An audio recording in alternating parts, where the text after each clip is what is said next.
This is the Book of Miracles.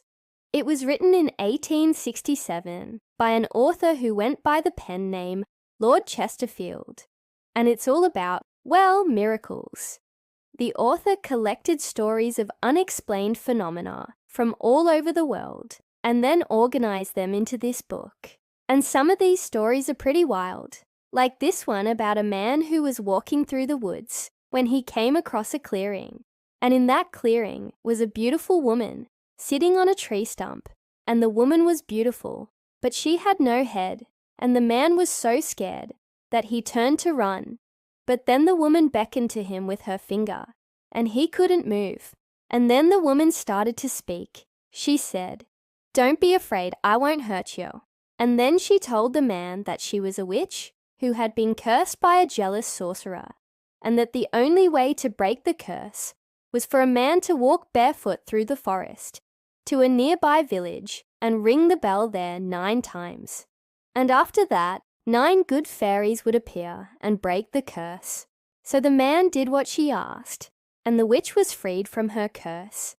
And she lived happily ever after. The end.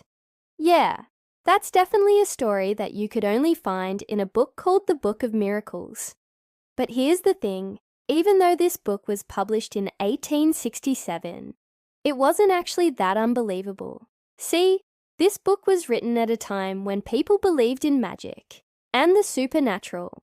In fact, the very first story in the book is about a talking dog, and the dog talks to a man and tells him that he's going to die in 3 days. And sure enough, in 3 days, the man dies. So if these stories were written down at a time when people believed in this stuff, does that mean that they're true?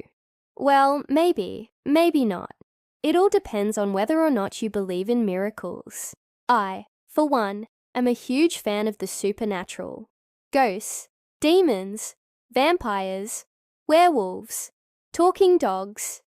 I love it all, but I have to admit, some of these stories are a bit much. Like this one about a woman who goes into labor, but instead of giving birth to a baby, she gives birth to a monkey. A monkey, how does that happen? Well, according to the book, it happens when a pregnant woman eats food that was cooked by a witch, because witches, they put a curse on the food and turn the baby into an animal. Or sometimes, just sometimes, the animal just wants to come out. I don't know.